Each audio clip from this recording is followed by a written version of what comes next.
All right, awesome. Anthony, thank you so much for joining our Sports Capstone class today. Welcome. We really appreciate you taking the time to join us. So we usually kind of start these off just by telling us a little bit about how you got to UF and hmm what you did while you were here, and then your journey to kind of your role now where you are today with the Miami Herald. Yeah. Well, first off, thank you for having me. This is awesome. I remember being in those classrooms. Feels like yesterday, but it was kind of a long time ago, unfortunately. It was a Yeah, great absolutely. experience at UF, and I almost was able to do this last year too, but it didn't work out. So I apologize for that, but I'm glad it was able to work out this time. No worries. Thanks for Um, joining us. of course. So I'm born and raised in Miami. Um, and I didn't actually write for my school paper in high school. I did in middle school, and that's when my love for it first began. I wrote about different sports in middle school. Um, and I went to UF, obviously as an undergrad, out of high school, and I went in as a business major. Um, and my thought was I'm gonna get into business. That's kind of I didn't know what I wanted to do. It's kind of a broad major I can take a lot of different ways. And in my first semester, I took just a journalism class because I had some type of background with it. I knew I liked it. I was one of those kids in high school and middle school who brought newspapers as my reading material. I just liked journalism, so I took one journalism elective, um, and I loved it. And the next semester, I switched my major. Um, I started writing for the Alligator, in my sophomore year. Wrote for the Alligator my last 2, 3 years of college. Very, very, very valuable experience. Obviously, you're covering major college sports. So many good programs at UF to cover. You really get a good feel for what it's like to cover major sports. Um, so that to me was like getting that experience and kind of understanding what it was to cover a major program like the University of Florida and understanding that I liked it. It was something that every day I looked forward to doing. I knew that that was something I wanted to do after I graduated. Um, so after UF, um, I got an internship with MLB.com covering Tampa Bay Rays that summer after graduation. That was also a great experience covering it was the first time I covered professional sports. After that summer, I came back home to South Florida and I interned with the Sun Sentinel in Broward County in Fort Lauderdale. And I did that for like 4 or 5 months after my summer internship at MLB.com. And then from there, they liked my work, so I did freelance for them for a while until kind of found something more stable. But it was tough. I mean, from there, I went into something else. I went to like marketing for like 6 months because I couldn't find a journalism job. Um, my now wife, I was dating her, and both our families are in Miami, so I really didn't want to leave. So I was like, this might not work out. And then something opened up at the Palm Beach Post. I started covering high school sports at the Palm Beach Post, and that was really my first real full-time journalism job. And it was a start of me covering high school sports for 2 years. Then I covered actually the Gators for a year remotely. And then I covered the Heat for a few seasons. Um, and I've been covering the Heat ever since. I left the Palm Beach Post to cover the Heat for the Miami Herald in 2018, and I've been there now. This is, I think, my sixth season covering the Heat for the Miami Herald. So time flies, and it's been a winding road, but it's been one that I've learned lessons from at every stop. That's awesome. Thanks for sharing your journey.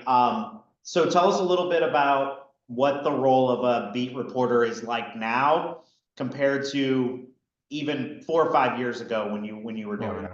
yeah. Yep. Yeah, it's hard. It's harder. It's harder and it's easier in some ways, but I would say the most difficult thing is the news never stops, right? You always have to be on. Now that the NBA season's about to start, media days in a week actually. It's a 24/7 job, really.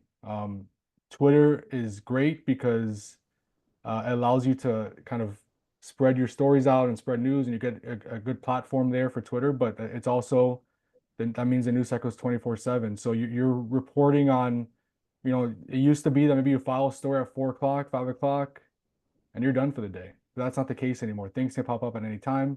The news cycle is fast. It's relentless. So yeah, I would say that's the biggest change.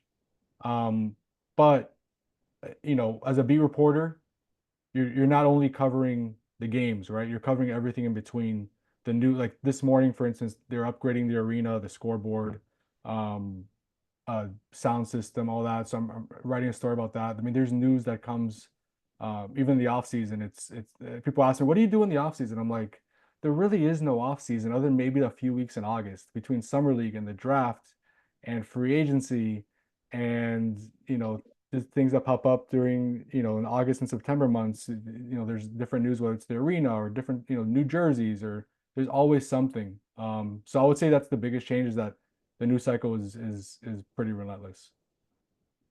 So you travel with the team, is that right? Or I not with do. the team, but you travel and Right. follow them all around, correct? Yeah, I have someone else that helps me. But I travel to most of the games. He does like maybe a handful of games just to give me some time, some downtime during the season. But I'll probably do about 30 road games this year, 30 of the 41. So it's a lot of travel. That's another hard part, but it's fun too. If you love to travel and you just get different experiences, you're covering things at different arenas. And I think traveling is an important part of the job too, because y there aren't many outlets that travel with teams anymore, right? So the guys see the ones who are there all the time. You're on the road with them. A lot of times the visiting locker room is smaller, so it's more intimate. You're able to talk to guys, even if it's not on the record. You're talking to different guys, building relationships.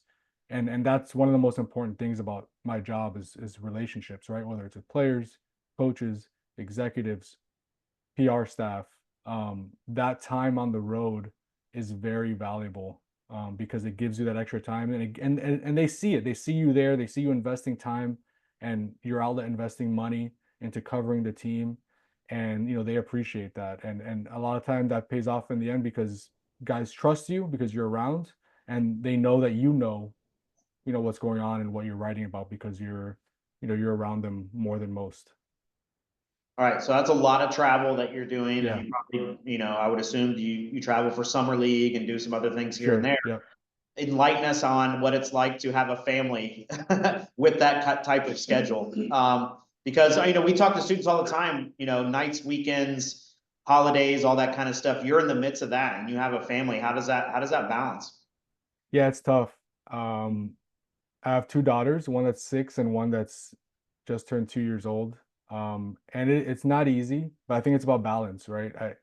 And obviously my wife allowing me to do this job is a big part of it, right? That she's really supports me, and she's actually, I started dating her at UF, so she knows my road to this position and how much I love it.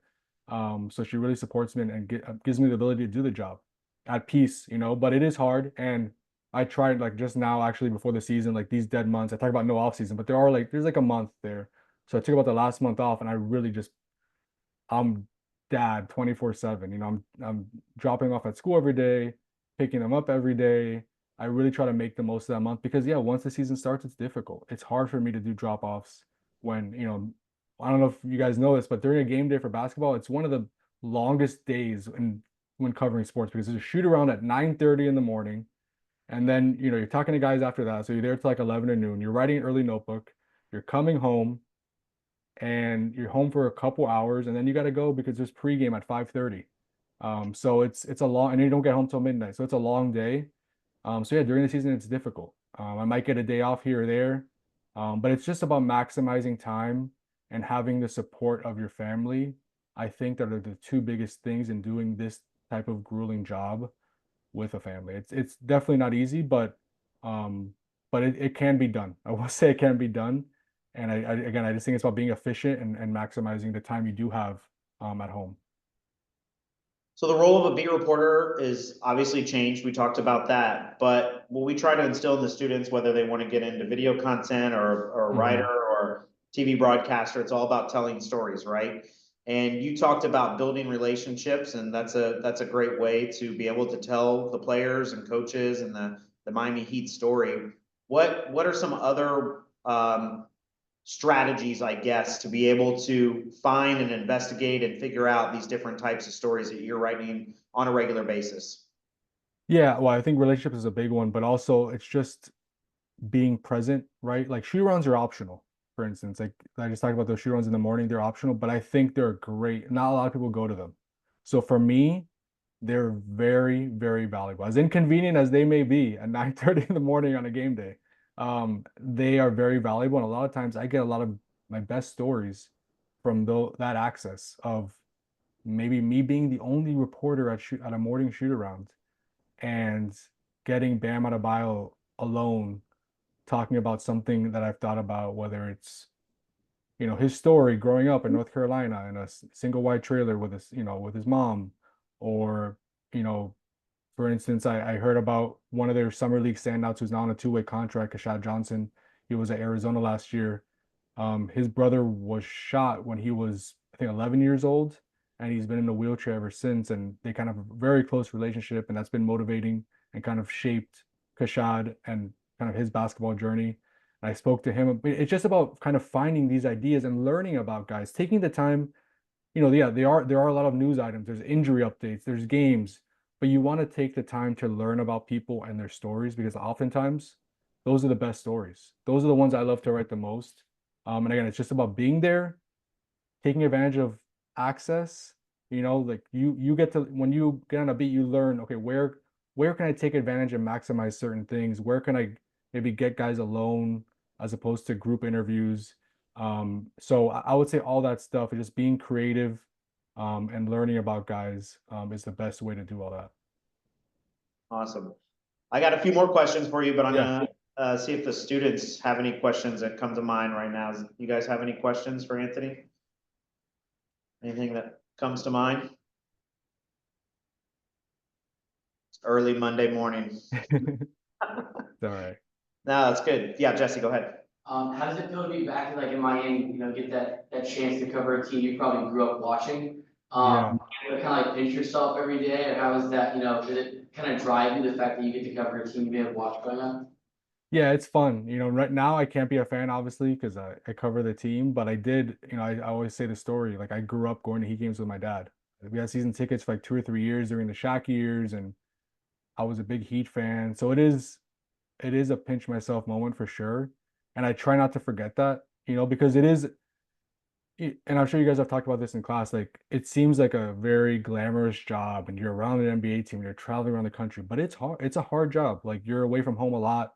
Um, Writing on deadline at 11 p.m. after every game is not like very, very fun, right? It's stressful, but I try not to forget about kind of where I came from and as a kid going to those games, and even as a kid, like looking at the reporters, and I always kind of saw myself, hope, dreamed of doing that. So it is almost like a dream job. And even, 9 years on the beat, I really try to keep that perspective because it is important on a day-to-day basis to remember, to appreciate what you have. Take us into a little bit of the travel experience for you. What are some things you're not students aren't thinking about of this glamorous lifestyle of traveling all around the country and that sort of stuff? I know it's got to be a big pain for you from time to time. But what are some like great cities to go to? Yeah. Obviously, there's going to be some obvious ones, but maybe some low key ones or stadiums or fan bases that are consistently really strong. The hardest part about traveling, one, get out of the way, is the NBA back to back. That is, you're covering a game till midnight, 1 in the morning, and then you got to wake up at 6 in the morning to take a first flight out to Detroit in December when it's -10 degrees over there, and cover a game that night. That's probably the hardest. Those are the hardest travel days during an NBA season. It's probably like 10 of those.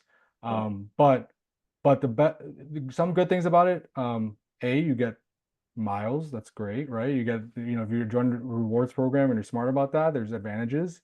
But also just I've been to I think every arena now except for the new Golden State arena. Um, and yeah, they're like Cleveland gets a bad rap, for instance. I don't, because I guess it's in Cleveland, but it's a fun city. Like it's a cool city. You get to learn about different cities, and a lot of times I'm in downtown because the arenas are in downtown. So I don't get to explore the suburbs and all that, or most of the city. But when I'm in downtown, I try to find something to do because I'm there usually there the day before the game, to learn about the city or go to a cool restaurant or something like that, just to make it a little more fun, and to be productive on outside of work, just kind of learn about where I'm at. But yeah, some of my favorite cities, LA is kind of a cliche one, but I always like going to Laker games and covering games I still call it Staples Center.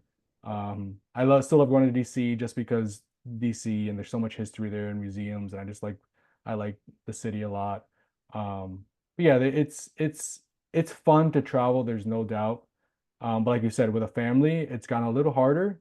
But since I'm on my ninth year on the beat, like you kind of know your way around a little bit, so that makes it a little bit easier. You kind of know different cities, what to expect, what are good hotels to stay at, where where they are close to, which ones are close to the arena.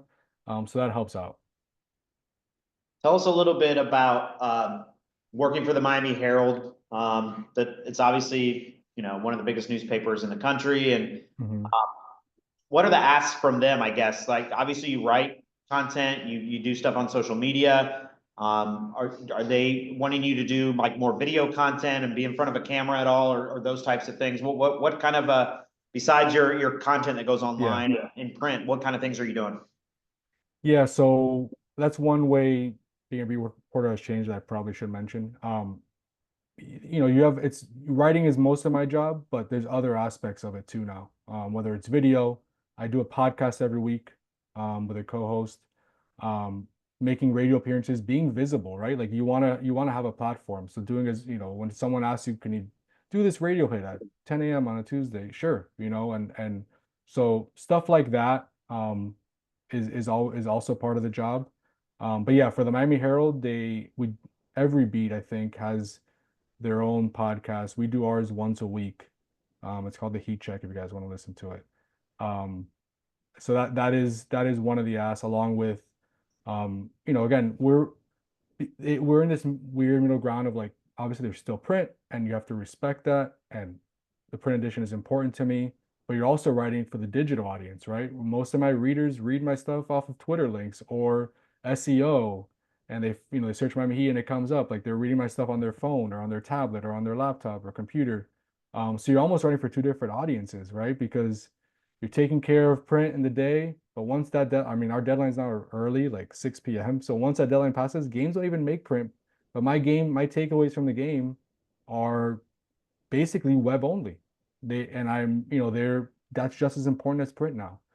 So that is also a kind of a different aspect now of being a beat reporter or just being a journalist in general when you're working for a newspaper is you're writing really almost for two different audiences because of earlier deadlines and just how popular these stories on digital are now, where you don't have space constraints, you don't have really time constraints, you're able to do longer pieces.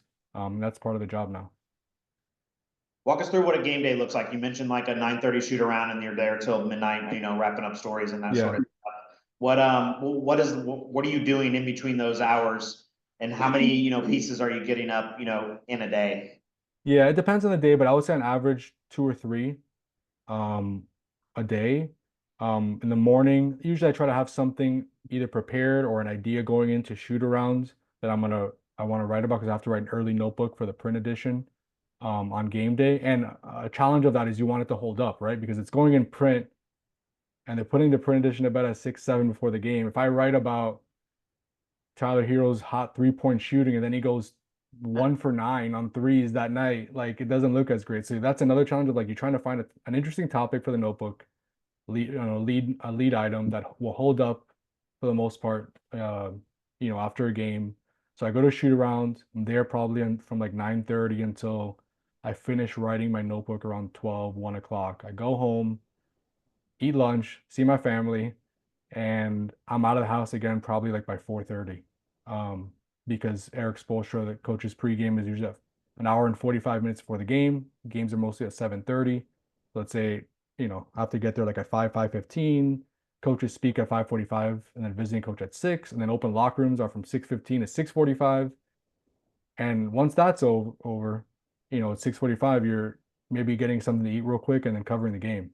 And the way I cover games is I do a topper of a kind of a traditional gamer, and then I'll go into 5 takeaways from the game. Um, and let's say a game finishes at 10, interviews end around 11, probably writing to like midnight, sometimes 12:30, depending on the game, if I need to write something else additional.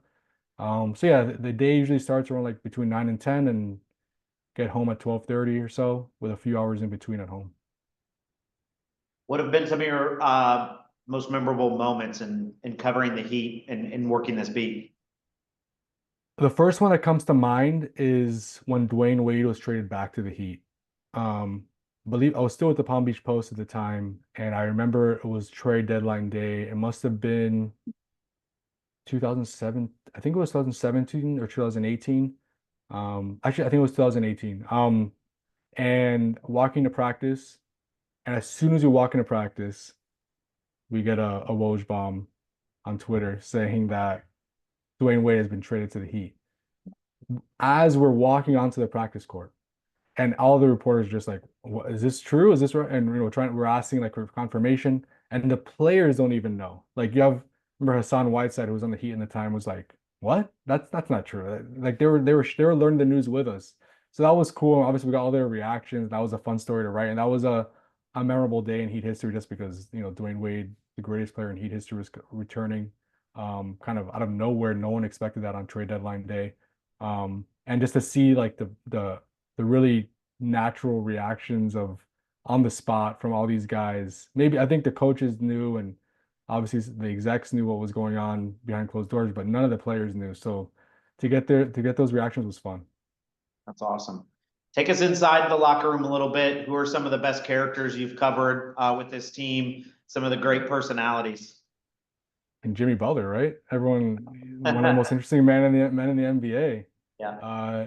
He gets a little bit of a bad rap for being kind of having like an attitude with media, but he's a good guy and he's fun to cover once you get to know how he works. It's just the way he is. He's uh he's different. He's different. He likes to go against the grain. So I'm looking forward to seeing what he's gonna do on media day. This time, is it gonna be on dreadlocks or emo Jimmy, or someone was saying maybe he dresses up as Beetlejuice this year. I don't know, but we'll see. But yeah, I mean, Dwayne Wade is great. Like I got to cover him his final 2 years after he was traded to the Heat. Just very thoughtful answers. Obviously, he's Dwayne Wade, right? So, but just really good with media, very accessible. Bam Adebayo, um, one of the better players in the NBA as well, one of the best players in the Heat. Great guy. For a star, very accessible again, just always accommodating, kind of understands our jobs, right? Which is always nice because you do have some players that don't like the media or give us a hard time, but Bam is great. So those are the first three to come to mind. But yeah, I would say most understand what we do, right? There's always going to be different personalities on a team. But even Jimmy Butler, who he's Jimmy. Jimmy's gonna be Jimmy. He makes it work too. He's pretty easy to work with. All right. NBA question. What's the East going to look like this year? It looks pretty tough. Is the power back in the East? Can the Heat actually compete and get back into the playoffs? It's gonna be tough. I mean, if the Heat are healthy, right? How could you rule them out? This core has had a lot of success, even though they haven't won a championship. They've been to 4 Eastern Conference Finals, I believe, and 2 NBA Finals since Jimmy Butler got here. But they have an injury-prone roster, right? They've gone in last year. They were injured. I think they had like the most starting lineups in franchise history. Different guys are out on different nights, and it really derailed the season. But if they're healthy, they'll be a playoff team. But yeah, the East is strong. Philadelphia got better. Boston is Boston. I still think Boston's the best team in the NBA. Orlando got better. They're young and upcoming and rising in the East. Yeah, it's going to be tough. You have the Knicks who are keep adding to their roster, and if healthy, they're one of the better teams in the East. So I think most people have the Heat pegged kind of as in that 6 to 8 range, which is probably not where the Heat want to be. But I do think if they're healthy, they'll have a shot to maybe fight for 4, 5. And then from there, once into the playoffs, you have Eric Spoelstra, right? One of the best coaches in the NBA. You see what happens. We know Spo's pretty good with the media and stuff. How's Yeah, Pat Riley? that's good. I mean, when Pat speaks, it's like it's there's always going to be tons of news to come out of it. He has a way with words. He always is very pointed with what he says. He's very calculated. He wants to send out a message, even if it's a 45-minute press conference. There's like a theme woven into every answer. We only speak to him maybe once or twice a year. He doesn't speak as much. He lets kind of Eric Spoelstra be the voice of the team. But after every season, and usually before every season, we get to speak with him in a press conference. And those are always some of the biggest days of the year, because again, there are lots of news that comes out when he speaks. All right, a couple more questions here, career related for the students here, and a lot of the students that are in this class, they'll be heading out into the real world here in the next 6 months or shorter. What advice do you have for them? We always talk about creating their own brand and making sure that they're always open to networking and talking with people, whether they're Gator related or just continuing to build their own network. What advice do you have? What kind of things do you see from some of the up and coming people in your business and those that have been successful early on in their career? Yeah, I think versatility is very important.